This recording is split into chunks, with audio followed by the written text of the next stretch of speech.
be a paper chasing, now this money chasing me. Dedicated to the business, bagging up since 93. Player gotta grind, it's the hustle that be holding me. 100 stats, hundreds to the point I can't fold it. See, I love my white, can't forget my clientele. I even got a thing for my razor and my scale. I do this for my niggas in the greater locked in jail. It's hustle till I die with them boys on my trail. Let me tell you about this game, everybody.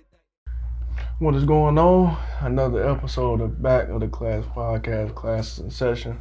It's your boy Tater Don and your boy Jordan. Jordan, you ready to get this business, man? We had a great episode, last episode, very funny to me. I had a good time. So let's get into some good stuff. Yeah, I just want to let y'all, I got some stuff to get off my chest, man. Go ahead, I want you to go first this time, man. Say what's on your mind. So, if anybody follow me on any social media, it don't matter if it's my main account, my spam account, or my business account. I'm a glaze J. Cole. One thing about me, I'm gonna make you know that I love J. Cole. And over the past couple weeks, we had a little collab album. Had a little collab album with that boy Metro Boomin and Future, Sierra ex baby daddy. Astronaut. I love both of them, y'all. I truly do. I do. But it's this song on that album called Like That. And it got K-Dot on it. Kung Fu Kenny, Kendrick Lamar, Sensei himself. Sensei. The most inconsistent, greatest rapper that we probably ever seen. This man is very inconsistent, but every time he come. It's a reason he inconsistent. He can do that. Yeah, he can do that. But man, I can hear the pain in your voice, bro. Know what? I'm gonna just do this real quick. This is what we gonna do. Y'all see this? Y'all see that? Y'all see that face? Y'all see this? Y'all see that? Y'all see that? Y'all see this BA? Y'all see? Who beat is that? Y'all see that?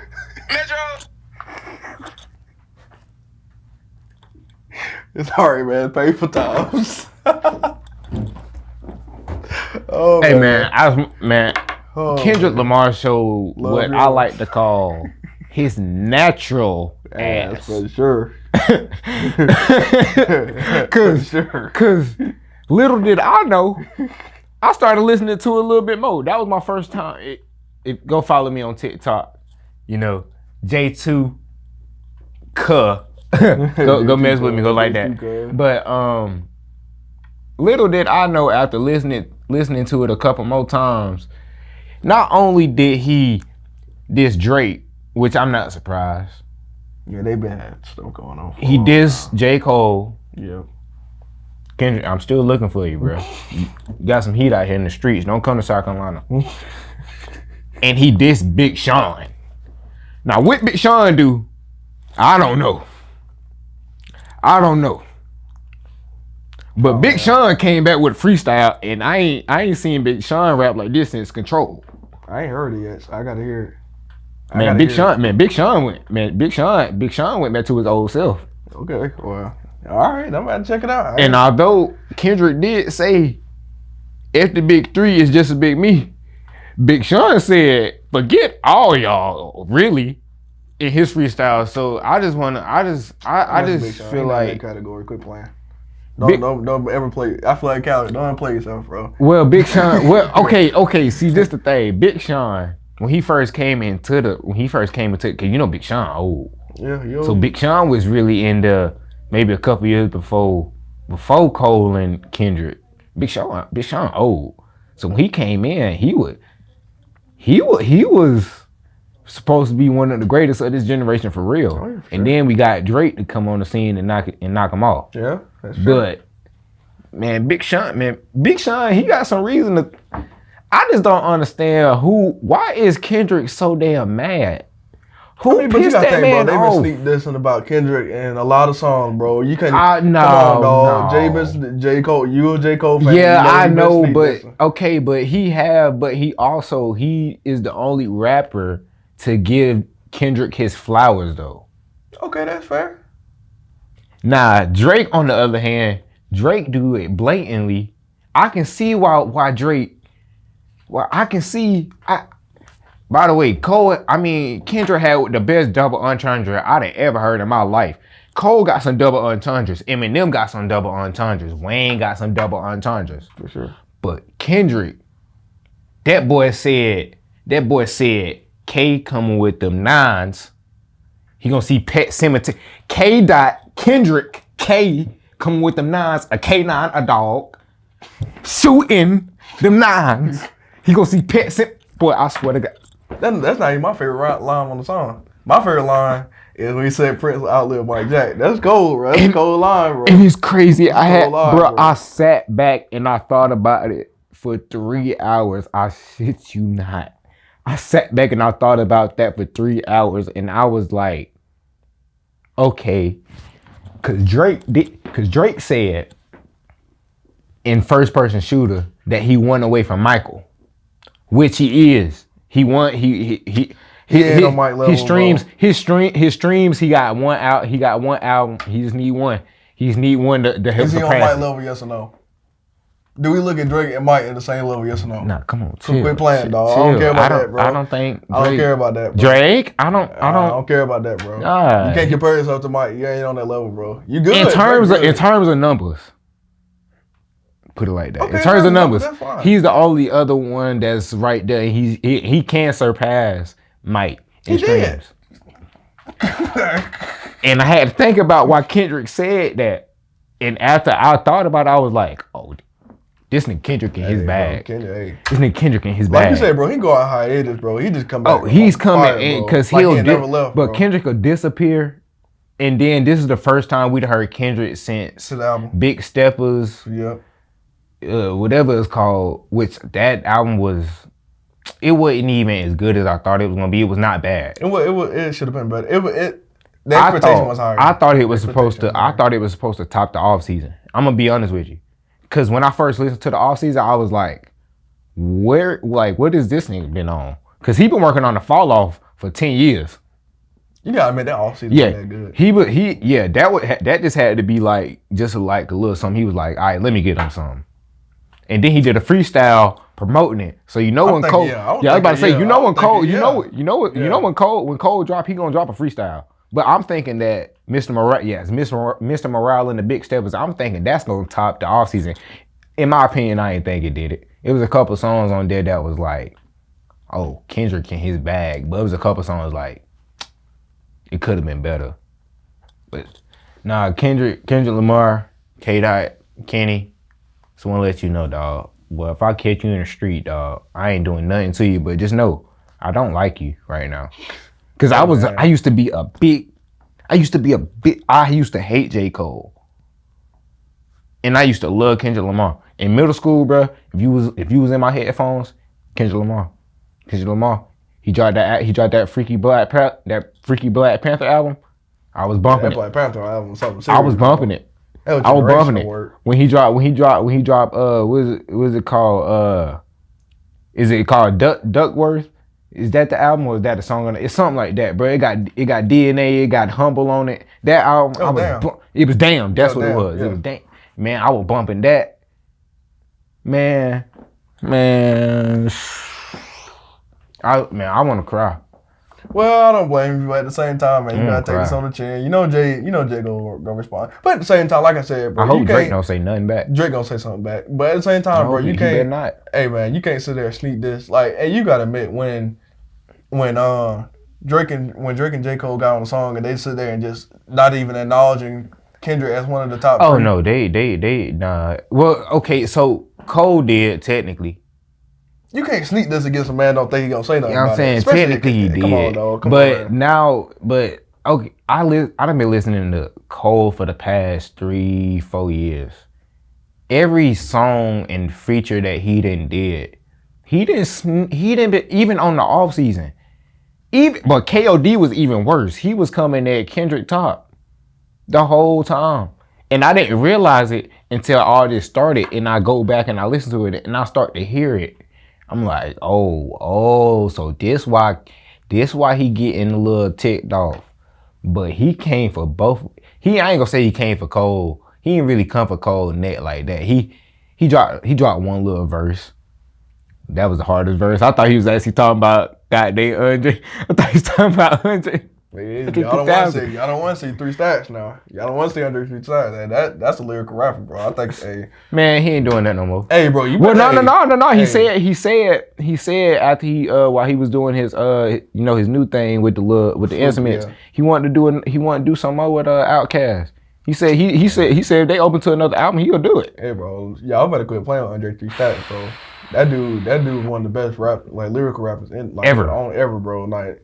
Ever. Y'all don't want no problems with that, bro. I gotta start doing that. But I can't wait to see the response. It's gonna be some major response. No, it was a response. Cole already dropped it. Where? The might delete later. That little snippet, he dropped it right before that album. And it was a diss at Cole. Well, we'll see. And when you listen to it, go back and listen to it now. Cole came for his head too. Cocaine for his head. Got cocaine for his head. I ain't gonna lie. This is about to be the Jay-Z Nas of our generation. I don't know. I don't even think it's gonna be that. I don't think it's gonna be that small. I think it's gonna be a little bit bigger than that. They both had some of the biggest diss tracks in the Nah, the world, I'm thinking. Forever hip hop. I'm thinking we gonna see like a Biggie and Pac type thing. I mean, without the violence. But Biggie ain't never dropped a diss track on him though. Pac dropped a diss track. Bull crap. Who Shot You wasn't a diss track to Tupac, bro? Come on, dog. He wanted the diss track to Tupac. That song was recorded way before that happened. Right, I will say coincidentally the time I'm saying dropped. Yeah, that don't make no sense. That's fair. Hell no. But at the same time, it's been confirmed that song was recorded way before that happened. I'm just saying, dog. I mean. All right. Well, let's move on from that. Let's say. I'm about to, cause this been holding heavy on my heart, and I've been seeing this question since they dropped this song. I've been seeing this question every day since then. What is the best diss track ever? Tupac hit him up. You think so? Nobody touched it. No Vaseline? No, Vaseline was like that, but Tupac hit him up. I don't know, man. That was the most disrespectful rap song. Nah, I don't know. Bro. I don't know. Ice Cube, but I don't know. Bro, he came straight out of prison. He came from one person. He came straight out of prison and dropped that, though. And then he had other people on it. I mean, but okay, that's fair. I mean, but do you remember anything they said? No, you remember everything Tupac said. But no Vaseline, man. He came for the whole group. He did. The manager. Listen, the only reason why I say hit him up his top of No Vaseline is because Pac came straight out of jail. He was going straight for their heads. Like, you gotta think. Man, I don't know. Man. I remember almost every rap, like every rhyme Pac said. I remember from both of them. Me too. I messed with. Hey. Yeah, I'm saying, man. I think Q got it, man. Just because he didn't just come for Dre. He came for everybody. Everybody. But that's fair. He came for the whole label company. Okay, I can see that. Cube did his big one with No Vaseline, bro. He did. Hey, you don't know how many samples been made off of that? Hey, but at the same time, if we're gonna sit here and honestly say, like, impact on song, I can say, okay, well, yes, Dre, NWA never responded to No Vaseline. That's fair. But at the same time, Biggie and Bad Boy, they never responded. And you gotta understand, Pop didn't just like diss Biggie. He dissed. Yeah, he did. Mobb Deep. Yeah, he did a little bit of everybody. I mean, Mobb Deep, everybody. Come on, dog. Like, you know what I'm saying? Like, but it wasn't I don't think it was to the point where, because Ice Cube literally had him in a chokehold. After they listened to the song, they was like, bro, we not even saying shit back. You can't say nothing. We not saying nothing back. I don't think Big Bruh, because they beef kept going on. Biggie kept coming at him in his songs. It was like subliminals, like But they never said shit. It was about Ice Cube after No Vaseline. I mean, but look at events that happened after after that song. Dre left, he went to Death Row. Yeah. And then they, Dre and Cube got, they got cool. Yeah. Easy. Yeah, Easy ended up passing. But they got, they rekindled their relationship before, they passed away. Yeah, I would have rekindled my relationship too. I'm just saying. So at the same time, I mean, shit. When I look at the impact of that song, like, what I look at, like, which one would I rather hear? Or if I hear it I would rather hit them up right now. I don't know. Hey man, listen. Because they two different vibes. The first rhyme was first off, fuck your bitch. Fuck your bitch and the quickie clay West Side. You rhyme, call me quick again. You can't be a player, but I fucked your wife. See that's got to be like the craziest. That's got to be that's the most disrespectful line that I probably ever heard. Come on, dog. That's the first bar, bro. You can't say that. But it's like a classic. When you first hear that, man. Goddamn, I'm glad y'all said it off. I mean, that's used to be hard. Now you just went a song. Thought you down with AK. Now I see you in the video, bitch. Looking like straight bozo. Hey, I mean, that's tough. That's why I went so, man, come on, man. I mean, but, okay, that's cool. But the first line, first off, fuck your bitch in the click. Damn, boy. When we ride, call me quick again. You can't be a player, but I fucked your wife. We bust on bad boys. Yeah, we bust on bad boys. Yeah, they fuck for life. That's how you start the song off. Yeah. He came, yeah. I mean, come on, but dog. I mean, but Ice Cube saying like, damn, I was waiting on y'all to do this shit. I'm glad y'all did this shit. Let me go ahead and tune in. But Pop said first off, we gonna start it off with I fucked your bitch. I fucked your bitch. You know what I'm saying? Hey, it's a close battle. I had to get Pop there. And it's crazy. I think he openly said that. He said that in a couple interviews too. Oh, listen, hey, he fucked Faith, bro. Nah. He fucked Faith, bro. Faith made a book about it, talking about it. Listen, listen, it's over with Faith. I ain't gonna lie, you done. You done. But I want to get it to that's close. Yeah, that's a close one, man. It's a close battle, but hey, I think Tupac won it, bro. I think Tupac. When you start off a song going like that that is the motive, like in the rap. Okay, when Ice Cube started off, he was like, "Yeah, I've been waiting for y'all to set it off. Now it's my time to go ahead and start getting on you." Pac didn't say nothing about waiting for you. He said, "First off, nigga, I fuck your bitch." Well, man, it's different though because you got Pop going to jail, and then before that getting hit, getting shot. So Pac already thinking, I know Pac knew that he was gonna do something while he was still in jail. That's fair. He knew that. I mean, but you got to look. Okay, so because he had already thought that he thought, yeah, and then hit him up. I mean, then Who Shot You came out. Who Shot You came out. He in prison. He hear it. He thinking. And then Biggie, Biggie was marketed as the king of New York. Like he started getting all this, clout fame after that. And he thought Biggie had a lot of money. And Pac's in jail. He ain't getting no help and all that. Biggie, he didn't realize Biggie didn't really have that money like that. And it's just a lot. But I mean, that all go back to that. They beef wasn't really, in my opinion, it really wasn't a beef between them. I think it was more Pac and Diddy. It was more of a Diddy situation. Yeah, I think it was Diddy situation. I mean, we already went over, like me and you talked about it private. Like we talked about this in the first episode. Yeah, in the first episode. But I mean, right now, like I can't sit here and say, hey, Diddy, I really thought their beef was really like a beef. I really thought it was just like a rap beef. It got serious. Nah, it got a little deeper. It got serious. It got deeper. I mean, because Who Should was affiliated with, and who Puff made himself affiliated with, and Bloods and Crips, things of that nature in the 90s. It was just a lot. So obviously, hip hop music became real, real territorial. Real gangster. Back then, because then rap wasn't what they be doing nowadays. They really lived the shit that they was talking about. I mean, to a level to agree. I mean, because it was some studio gangsters back there, but at the same time, shit, who? Hey, I'm saying it was some studio gangsters back there. Now it was some people who rap capping. Yeah, shit. Back in the 90s, boy, all I know is shit. Boy, you got Pac, you had Pac, Biggie, you got Snoop Dogg, all the Death Row. Southside Crip, Snoop. Eastside Crip. I mean, but they did that shit for real. They lived that shit. For sure.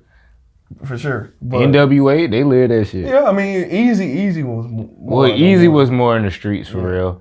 But shit, they all grew up around it. They tried to use the music. They tried to use the music to get away from it.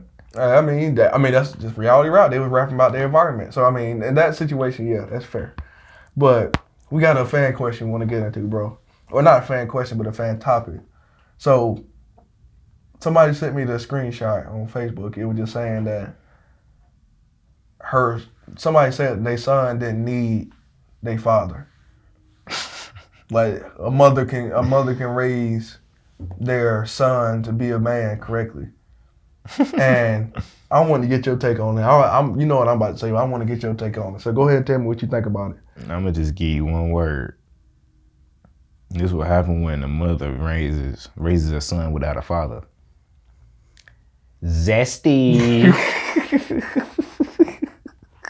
I was gonna go there, but I wasn't gonna go fully there. You crazy.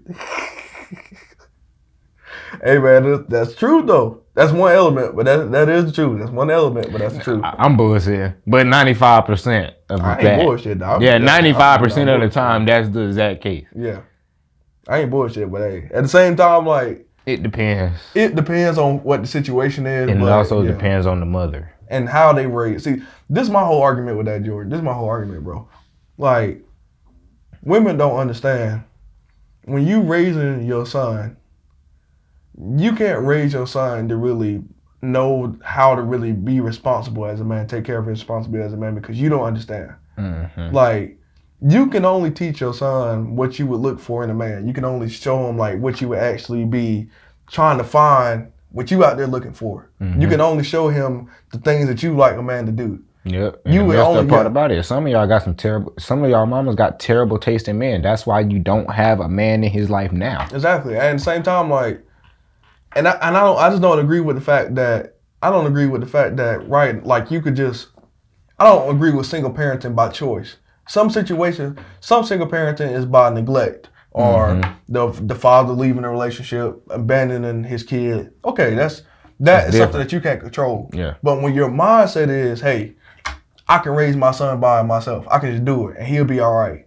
Then you have men who grows up in a very dominant, dog eat dog world and don't really know how to really survive because they don't know how to, take care of their responsibilities as a man, responsible.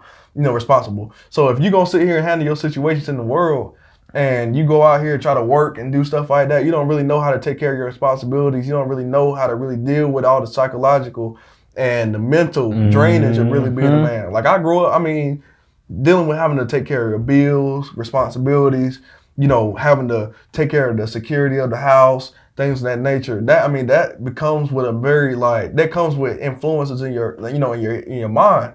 People who mentored you, father figures in your life, like that. I've had a lot of father figures in my life, coaches and people who gave me a lot of advice, older people, grandfathers and people in the neighborhood. Like it takes a village to raise a kid. It takes a village. So you can't, but you can't sit there as a woman, like you can't sit there and just neglect the fact that your son needs a father. And like you said, when you don't have a manly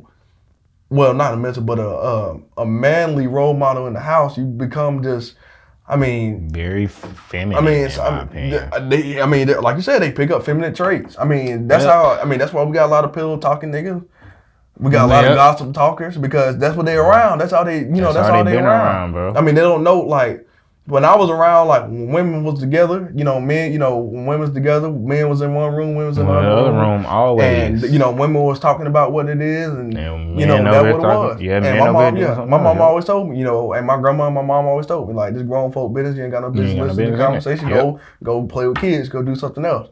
And as much as I was thinking, oh man, fuck that, I'm grown, I want to listen. I appreciated that because I ain't got no business. I don't talk about gossip. You know what I'm saying?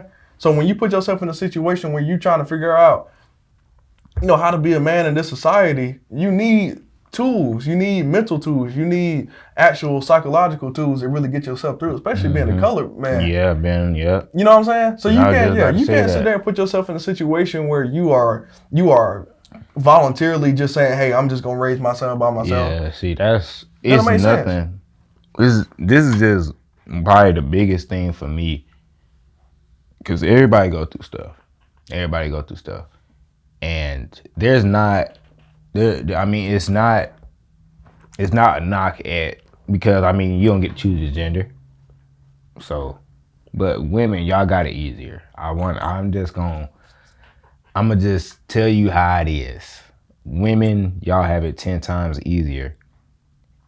If you ask any man in America, it don't matter if they a millionaire, billionaire, if they broke, living on the street, it don't matter. If you ask a man, hey man, how you doing? And you say, I'm alright. That man ain't alright. Sure. He ain't okay. But the way that society nowadays accepts, the way that they accept a man who wants to talk about how they're feeling or when they show any type of emotion, they accept to reject. For sure. When a woman does that, they get it's open arms. So the point of this is when a woman raises a man, trying to raise a man by herself, no father figures, no nothing, no none of that. And that boy grows up and he thinks that he's going to be able to go and be emotional, be vulnerable. He going to get shot down real quick. And that's when people start to get depressed. Right. And that's when suicide thoughts start to come in, or they start to get on pills, or they start to just start harming themselves. For sure. So I mean, y'all got to really think about like the science behind this. It's not like a knock on when a man or a woman says that I don't think this gender can do this better than we can do this, or we are not this, because we not men and women are two completely different things. A woman can do something right now and or something can happen to a woman, she can be completely open about it. A woman can go, for instance, we talk about a big topic that unfortunately is always being talked about, especially in this these past couple of years, is the Roe versus Wade. You start to see the stuff about the abortion stuff. And one of the biggest points in that was, what if that person was impregnated by rape? Why don't we talk about how many men get raped? It's very well possible. It's happened to a lot more people than you think. I don't want to accept that. Can't I mean, you can't even accept it. Can't see it happening. You can't. And you wonder why men don't like to open up. You know what's crazy? Like this is the point. This is one of the like major reasons or major signs that a man or a son doesn't have a father figure or a mentor, is when they're not taught how to be responsible, like be responsibly vulnerable. Mm-hmm. Like I can have at the same time, women are made to think with their emotions. They're very emotional creatures. They think with emotion. They react with emotion. They wear their heart on their sleeve. That's what they built to do. Mm-hmm. We have to think very calculated. We have to think very, futuristic, things of that nature. Like we very pattern. We're very pattern. We always straightforward. Mm-hmm. Like our mind is not as complex. We not thinking about all the other stuff that's going on. We just thinking straightforward. Yeah, straightforward. So when it's time for us to be vulnerable, our straightforwardness has to kind of be, we have to be a little bit more responsible, because like you said, we're in a society where obviously now people want to talk about being aware,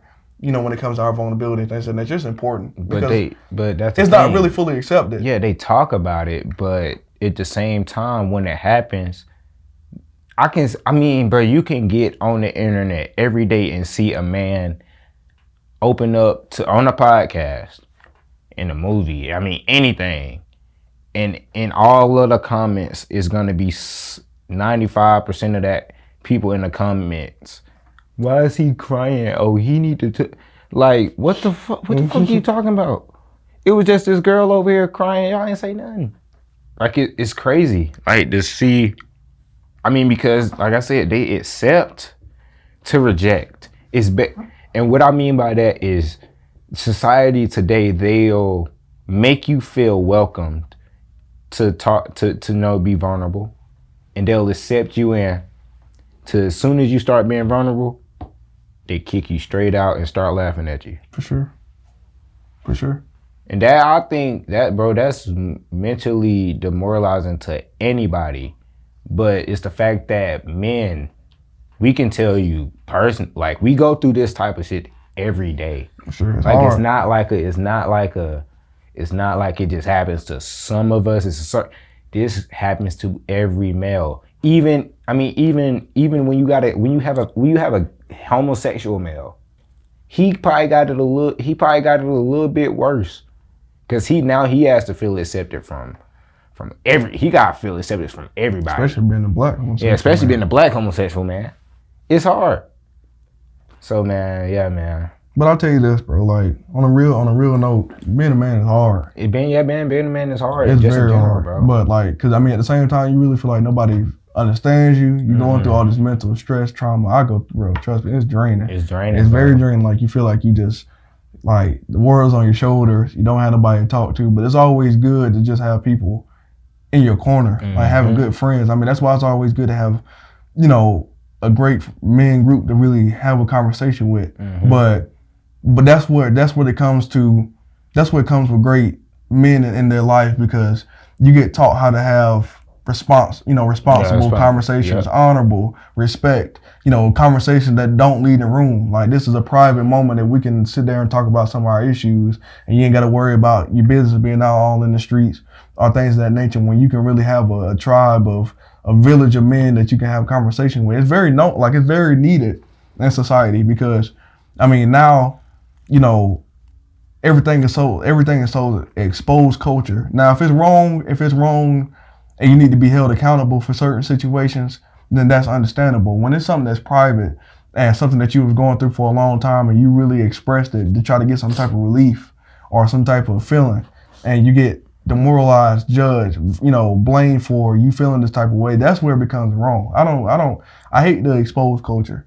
Some conversation don't need to be had with the world. Some conversation need to be had with you and that person. That should stay in that room. That conversation should never leave the capacity of that room. And my honest opinion is we have too many exposed people. Yeah. I mean, it's all, like I said, it's all about gossiping. That's the issue. When you don't have that old school mentality, the old school man mentality, you can say have a conversation with somebody. I mean, you can say have a conversation about something that's very private. I'm telling you some very confidential information. I never want nobody to know. I have to have the ability to trust you that you won't go out there and give my business to anybody, because you might tell your girlfriend your business, my business, and then once y'all break up, now she killing me on social media. I ain't got nothing to do with y'all break up. You know what I'm saying? But you were pillow talking to her, telling what I was telling you. Now I got to sit here and deal with that, and go through all the frustration and all the exposure from dealing with some situation like that. When me and you, we made a bond that wasn't going to go nowhere. You know what I'm saying? So that's why it's always important. Like, when you a man, like, you got to have a creed. You got to have an honorable creed. Like, all this, I hate this about relationships. I can go on and on. I hate this about relationship. If you see somebody, if you see a girl in a relationship, I hate this. I'm looking for, she ain't married and she's still single. I hate that mentality. If she in a relationship, leave it alone. Like, why would you want to go through all that trauma? Like, how do you find it pleasurable doing something like that? Was like, as a man, you respect trying to it. tear another man down. Like, bro. I mean, as a man, you respect their boundaries. Like, that's your prize. That belongs to you. You don't know how hard Buddy had to work to get this. Exactly. Shit? You don't have to cross. Like, I will never cross that line. Like, especially if I'm your brother, I don't give a damn how mad we is. I don't give a damn how much your girl like me or how much I like your girl. I will never go past that line, because it's a code, it's a creed behind that. You just don't. That for sure. You don't. I mean, it just this mindset just become too critical, bro. But we gonna talk about this in future episodes for sure. Oh no, for sure, because it's gonna get a lot deeper. For sure. A lot deeper. Well, I think this was a good one too. This is more informational than the comedy we did last episode. But I definitely think that, on a real note, man, like, to end it off, being a man, when it comes to having situations like this, be okay with just speaking out, but also be responsible. You know, be aware of your surroundings. Don't just sit there and have conversation with everybody. I don't believe in pillow talking. You know what I'm saying? I don't believe in doing things of that nature. You know, and I don't believe in sneak dissing. Man, that coochie shouldn't have you blind anyways, brother. Hey, I'm just saying, sometimes it ain't well.